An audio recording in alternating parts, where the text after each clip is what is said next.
ఓం నమ శివాయ. ఓం నమో భగవతే వాసుదేవాయ నమః. అందరికీ నమస్కారం అండి. ఈరోజు వీడియోలో మనకి 2025 సంవత్సరంలో కార్తీక ఏకాదశి అంటే ప్రబోధిని ఏకాదశి ఎప్పుడు వచ్చింది, ఏకాదశి తిథి వివరాలు అన్నీ కూడా క్లియర్గా నేను ఈరోజు వీడియోలో తెలియచేస్తున్నానండి. వీడియోని మాత్రం స్కిప్ చేయకుండా చూడండి. కార్తీక మాసం అత్యంత పవిత్రమైనటువంటి మాసం అండి. ఈ మాసంలో శివకేశవులను పూజించడం వలన అష్ట ఐశ్వర్యాలు పొందుతారు అని మన విశ్వాసం అండి. ఈ మాసంలో వచ్చేటువంటి ఏకాదశి, ద్వాదశి, పూర్ణిమ తిథులు, సోమవారాలకు చాలా ప్రత్యేకత అయితే ఉంటుందండి. కార్తీక మాసంలో వచ్చేటువంటి శుద్ధ ఏకాదశిని ప్రబోధిని ఏకాదశి అని, బృందావన ఏకాదశి అనే పేరుతో అయితే పిలుస్తారండి.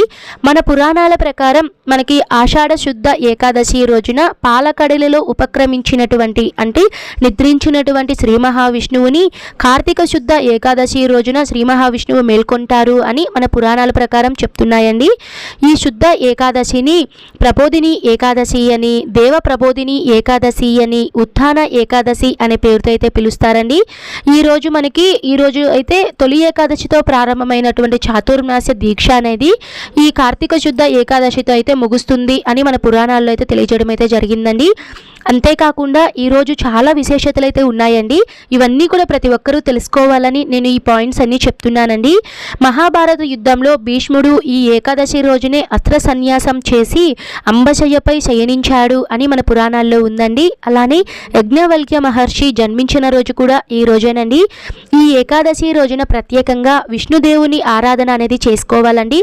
ఉదయం ఉపవాసం ఉండి ఏకాదశి వ్రతాన్ని కనుక ఆచరిస్తే చాలా మంచిదండి.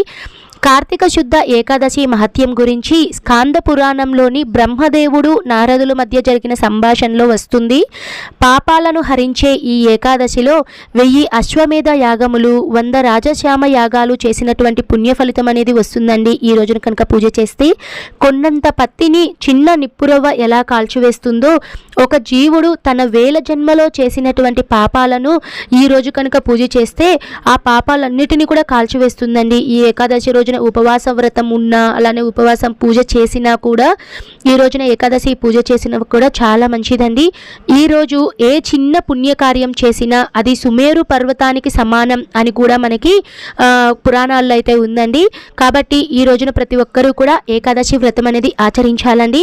కార్తీక శుద్ధ ఏకాదశి రోజున పాలకడిలినందు బ్రహ్మాది దేవతలు, యక్షులు, కిన్నెరలు, కింపురుషులు, మహర్షులు, యోగులు వీళ్ళందరూ కూడా కీర్తనలు, భజనలు, హారతులతో పాలకడలిలో ఉన్నటువంటి శ్రీ మహావిష్ణువుని మేల్కొన్న తర్వాత హారతి అనేది ఇచ్చి నిద్రలేపుతారండి. అందువలన ఈ రోజున ప్రతి ఒక్కరూ కూడా విష్ణుమూర్తి ఆరాధన చేసి ఖచ్చితంగా మంగళ హారతి అనేది స్వామివారికి ఇచ్చిన తర్వాత ప్రతి ఒక్కరూ స్వీకరిస్తే వాళ్ళు చేసినటువంటి పాపాలన్నీ కూడా హరించుకుపోతాయి అని కూడా మనకి కార్తీక పురాణాల్లో అయితే ఉందండి.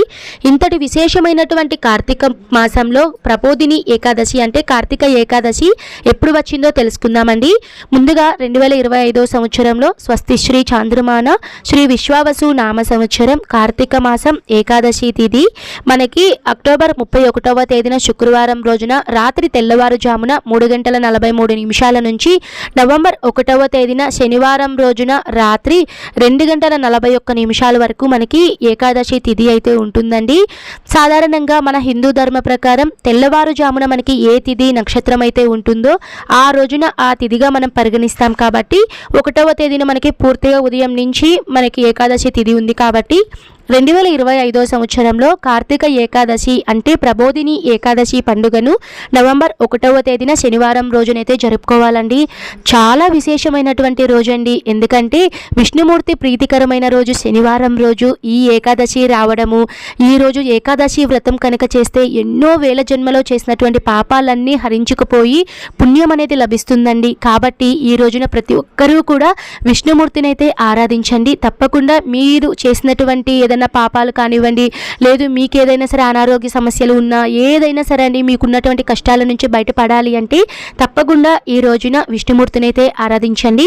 మరి పూజ ఏ సమయంలో చేసుకోవాలండి అంటే మనకి శనివారం రోజున ఉదయం మీరు 9 గంటల లోపల పూజ అనేది చేసుకోవచ్చండి. ఒకవేళ మీకు ఉదయం కుదరలేదు అనుకున్న వాళ్ళు సాయంత్రం ప్రదోష సమయంలో కూడా మీరు పూజ అనేది చేసుకోవచ్చండి. ఉదయం 9 గంటల తర్వాత మనకి రాహుకాలం అనేది ఉంటుందండి. ఉదయం రాహుకాలం అయిన తర్వాత కూడా మీరు పూజనైతే చేసుకోవచ్చు. మ్యాక్సిమం ఏకాదశి రోజున ఉపవాసం అనేది ఉందండి. అన్నం అనేది అస్సలు తినకండి. ఏకాదశి వ్రతమహత్యంలో అయితే స్టోరీ అయితే ఉందండి. దీని గురించి ఆల్రెడీ మన ఛానల్లో చాలా వీడియోస్ అయితే ఉన్నాయండి. ఈ రోజు అయితే అన్నం అనేది తినకండి. ఏదైనా సరే లైట్ ఫుడ్, ఫ్రూట్స్ తినడము, పాలు తాగడము, ఏదన్నా పండ్లను తిని ఇలాంటివన్నీ చేస్తూ లైట్ ఫుడ్ అనేవి మీరు తీసుకుంటూ ఉంటే చాలా మంచిదండి. ఏకాదశి వ్రతం అనేది మనము ఎలా చేసుకోవాలండి, ఏ రోజు నుంచి చేసుకోవాలండి అంటే ఏకాదశి ముందు రోజు వచ్చేటువంటి దశమి తిథి వచ్చేసి మనకి అక్టోబర్ 31వ తేదీ శుక్రవారం రోజున సాయంత్రం నుంచి మీరు ఉపవాసం అనేది చేయాలండి. అంటే ఏదన్నా పాలు, పండ్లు అలాంటివి తీసుకొని మీరు ఉపవాసం అనేది చేయాలి. తర్వాత 1వ తేదీన పూర్తిగా మీరు ఉపవాసం అనేది ఉండాలండి. కుదిరితే జాగరణ కూడా చేయాలండి.